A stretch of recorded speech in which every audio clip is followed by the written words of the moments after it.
Assalamualaikum warahmatullahi wabarakatuh.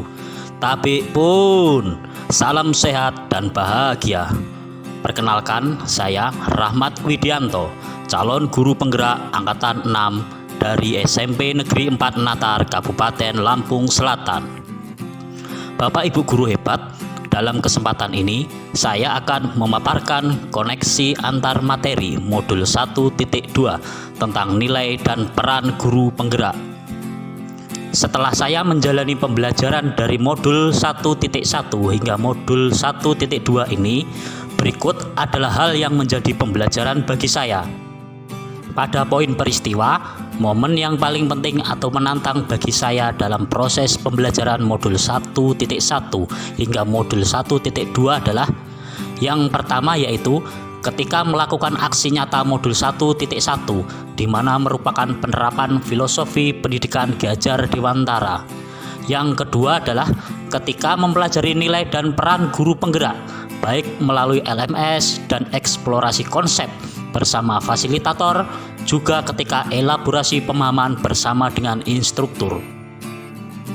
Adapun kaitan antara modul 1.1 dan 1.2 yang saya pahami adalah dari modul ini saya menemukan keterkaitan yang erat. Ki Hajar Dewantara mengajarkan saya tentang 5 konsep, yaitu 1.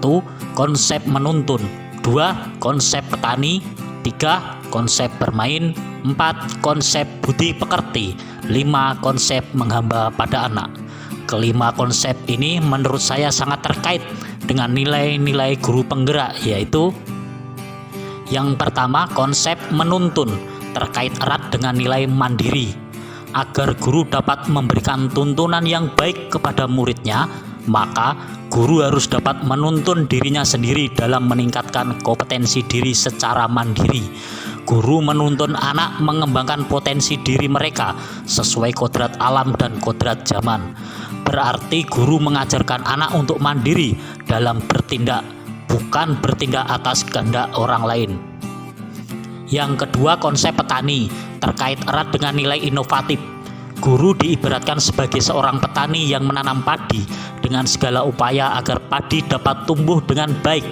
Artinya, guru harus dapat berinovasi dalam pembelajaran di kelas, mencari strategi terbaik dan menerapkannya di kelas dengan teknik-teknik yang baik agar pemahaman siswa tentang potensi dirinya dapat berkembang dengan maksimal. Yang ketiga, konsep bermain berkaitan erat dengan nilai kolaboratif. Salah satu konsep agar keberhasilan pembelajaran di kelas memiliki tingkat keberhasilan lebih tinggi adalah konsep bermain. Dengan bermain, siswa dapat lebih rileks dan santai ketika pembelajaran berlangsung. Belajar dengan konsep bermain akan melibatkan kolaborasi antar siswa, siswa dengan guru, antar guru, guru dengan orang tua, bahkan antar orang tua siswa, sehingga pembelajaran lebih bermakna. Yang keempat, konsep budi pekerti berkaitan erat dengan nilai reflektif. Menurut Ki Hajar Dewantara, selain sukses pembelajaran tentang materi juga harus menanamkan budi pekerti luhur. Nilai-nilai budaya kearifan lokal harus tetap terjaga agar terbentuk manusia yang berbudaya. Hal ini tentunya berkaitan erat dengan nilai reflektif. Dengan kita terbiasa melakukan refleksi terhadap apa yang sudah kita lakukan dan berusaha memperbaikinya, maka sesungguhnya kita telah melakukan penanaman nilai-nilai budi pekerti luhur. Yang kelima, konsep menghamba pada anak terkait erat dengan nilai berpihak pada murid. Konsep pembelajaran menghamba pada anak mengandung arti bahwa setiap upaya yang guru lakukan semata-mata untuk keberhasilan anak. Guru harus bisa memposisikan dirinya sebagai orang tua kandung agar dapat lebih mengerti kebutuhan anak sehingga dapat berpihak pada anak. Adapun perasaan saya saat momen itu terjadi, saya merasa seperti seorang murid yang perlu belajar lebih banyak. Sebagai guru, saya merasa masih perlu belajar banyak mengenai nilai dan peran guru. Saya merasa ada beberapa hal yang perlu dibenahi dalam cara pandang saya kepada murid selama ini. Ya, tentunya saya harus belajar lebih giat lagi. Lantas, apa pembelajaran yang dapat saya ambil? Sebelum momen tersebut terjadi, saya berpikir bahwa saya seorang guru yang tujuannya hanya transfer ilmu, sehingga pembelajaran lebih banyak berfokus pada central teacher. Saya juga menekankan siswa agar mencapai nilai KKM, sehingga pembelajaran berorientasi hanya pada penilaian kognitif. Nah, sekarang saya berpikir bahwa saya harus mampu menjadi pemimpin pembelajaran yang berpihak pada murid, harus mampu menjadi coach atau mentor bagi guru yang lain. Saya juga harus mampu mendorong kolaborasi baik antara sesama guru ataupun dengan siswa, masyarakat, dan warga sekolah. Saya juga harus mampu mewujudkan kepemimpinan murid, serta saya juga harus mampu menggerakkan komunitas praktisi di sekeliling saya. Berdasarkan peristiwa yang saya alami, perasaan yang saya rasakan, dan pembelajaran yang saya dapat, maka rencana saya ke depan adalah 1. Merancang pembelajaran yang lebih nyaman dan menyenangkan. Sebagai contoh, saat pemanasan, siswa kita ajak bermain berbagai permainan tradisional seperti tekongan, sundamanda, pandai kopral, dan lain-lain. 2. Membimbing siswa yang membutuhkan bantuan dalam memahami materi dengan aktif berkeliling melihat proses belajar siswa, baik di dalam kelas maupun saat di lapangan.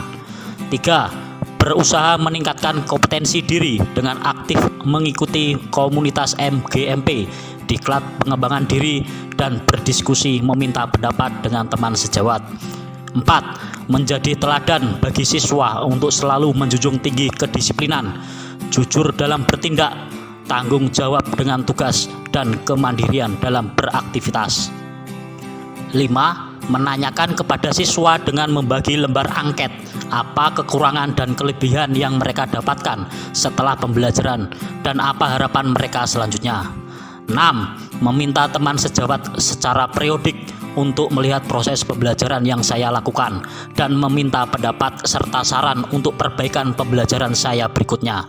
7. Menjadikan hasil refleksi sebagai bahan pertimbangan dalam mendesain pembelajaran berikutnya.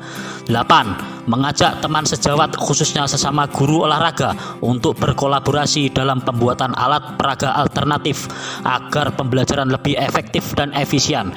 Misalnya, membuat alat peraga tolak peluru. 9. Mengajak peran serta orang tua atau wali murid untuk ikut mendampingi, memfasilitasi, dan mengarahkan proses belajar siswa di rumah, baik secara individu maupun berkelompok. 10. Memanfaatkan IT untuk memudahkan dan memperbesar keberhasilan siswa dalam mencapai tujuan pembelajaran. 11.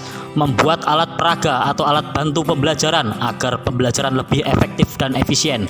Misalnya, membuat sirkuit training yang menyenangkan pada materi aktivitas kebugaran jasmani. 12. Membuat video pembelajaran sebagai materi inti maupun pendamping materi ajar khususnya dalam pembelajaran di dalam kelas. Bapak Ibu rekan guru yang hebat, ada pepatah mengatakan bahwa seorang guru adalah orang yang mengajarkan kemudahan, bukan menjelaskan kerumitan. Demikianlah pemaparan dari saya, koneksi antar materi modul 1.2 tentang nilai dan peran guru penggerak. Semoga bermanfaat bagi kita semua. Wassalamualaikum warahmatullahi wabarakatuh. Salam guru hebat.